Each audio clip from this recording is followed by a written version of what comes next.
Recuerda que estás en el reto 320 más, donde podrás obtener un puntaje superior a 320 puntos o mejorar el puntaje que ya tienes.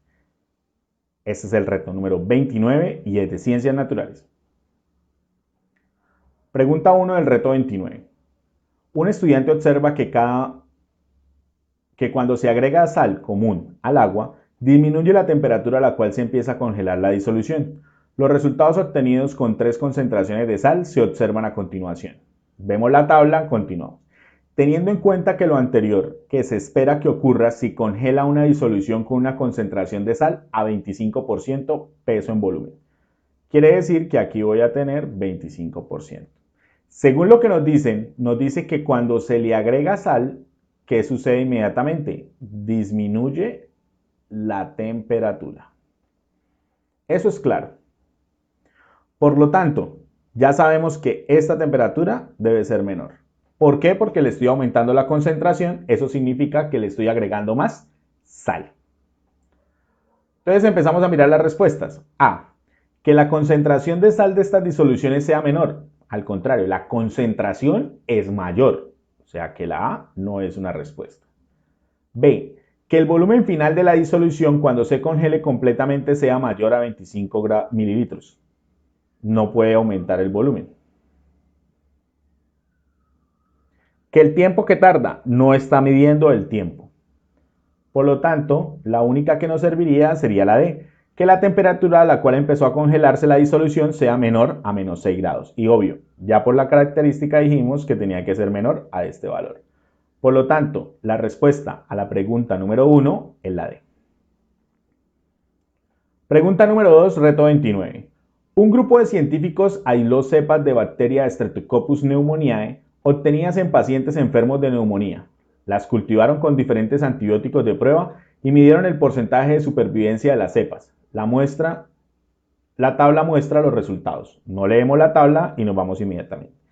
De acuerdo con la información anterior, ¿cuál de las siguientes hipótesis se relaciona con los resultados del experimento? Ya hemos dicho que cuando tenemos ese tipo de preguntas debemos empezar a mirar cuál cumple con la tabla.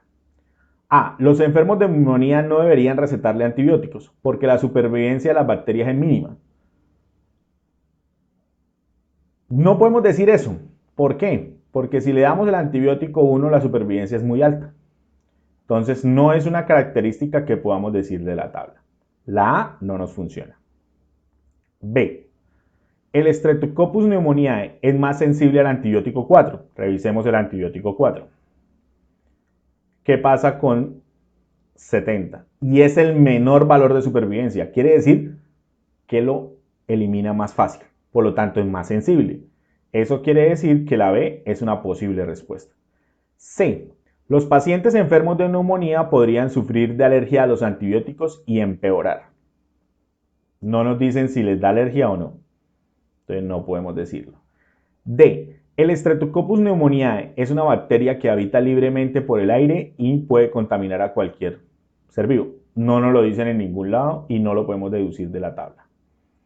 Por lo tanto, la respuesta correcta a la pregunta número 2 es la B. Pregunta número 3. A continuación se muestra una figura en la cual una persona, con la ayuda de un guante, sostiene una varilla sobre la fogata. Debemos entender entonces cómo funciona este proceso. El que tiene más calor, que en este caso sería la fogata, entra en contacto termodinámico con la varilla y le aumenta la temperatura. Pero la varilla al aumentar la temperatura y tener contacto termodinámico con el guante va a subir la temperatura del guante. Al cabo de un tiempo la persona siente que el guante se calienta, lo que estábamos hablando ahorita, que es la transmisión de calor a través del contacto termodinámico. ¿Cómo fue el flujo de calor para que el guante se calentara? Entonces ya dijimos que debe ser desde la varilla hacia el guante. Por lo tanto, la respuesta correcta a la pregunta número 3 del reto 29 es la C. Pregunta número 4 del reto 29. Un grupo de estudiantes tiene como tarea clasificar una serie de elementos como metales o no metales, y para ello compara 4 características que le permiten hacer una clasificación.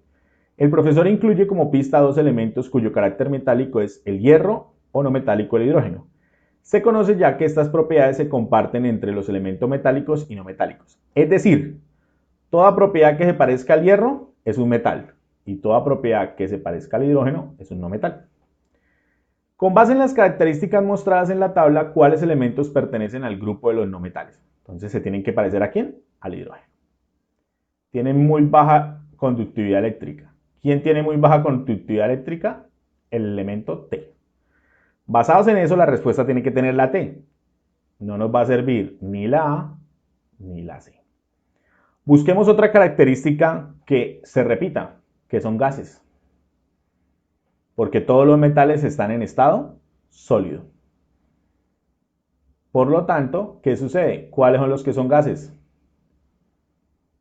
X. Es decir, la respuesta correcta a la pregunta número 4 del reto 29 es la B. Pregunta 5 del reto 29. La tabla muestra el número de protones, electrones y neutrones para 3 átomos. No leemos la tabla y seguimos. Un estudiante sabe que un ion es un átomo con diferente número de electrones, que un átomo neutro es un átomo con el mismo número de protones y electrones, y que el isótopo son átomos que tienen el mismo número de protones pero diferente número de neutrones. Entonces busquemos quién es un neutro. ¿Cuál es la característica? Que es la misma cantidad de protones y electrones. Protones y electrones la misma cantidad. Quiere decir que el 3 es un átomo neutro.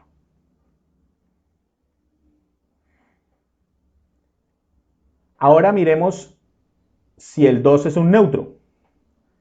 15 y 18.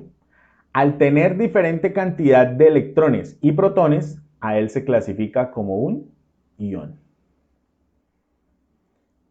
15 y 12, a él se clasifica como un ion. En este caso, ejemplo el 1, por tener mayor cantidad de protones que de electrones, lo llamamos catión, porque está cargado eléctricamente positivo. Y en el caso del 2, por tener protones y electrones mayores electrones que protones, lo llamamos anión. Y en este caso decimos que es carga negativa. Ahora, después nos dicen que los isótopos, ¿qué pasa con los isótopos? Son átomos que tienen el mismo número de protones, y diferente cantidad de neutrones, O sea que el 1 y el 2 son isótopos. Ya hemos hecho el análisis de la tabla, podemos pasar a las opciones de respuesta. ¿Cuál de las siguientes opciones clasifica apropiadamente cada uno de estos átomos? Entonces empezamos. A. Los átomos 2 y 3 son neutros. Falso, solamente el 3 es neutro, porque el 1 y el 2 son iones. Entonces la A descartada. B. Los átomos 1 y 3 son isótopos. Los que son isótopos son el 1 y el 2.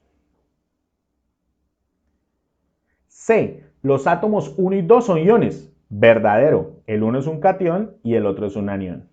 Y D. El átomo 1 es un átomo neutro. Falso, porque es un ion. Por lo tanto, la respuesta a la pregunta número 5 es la C. Recuerda que si quieres hacer muchas más preguntas, si quieres mejorar tu puntaje, debes registrarte en www.pruebalatam para ser los primeros en descargar nuestra app. Si quieres continuar con nuestros retos, debes seguirnos por Facebook e Instagram en Prueba Latam Oficial. Y todas las soluciones las encontrarás en nuestro canal de YouTube, Prueba Latam. Hacemos parte de Latam Global School, una escuela americana que te brinda la posibilidad de finalizar tus estudios de bachillerato desde la comodidad de tu casa. Y lo mejor, con un curso de inglés conversacional completamente gratis.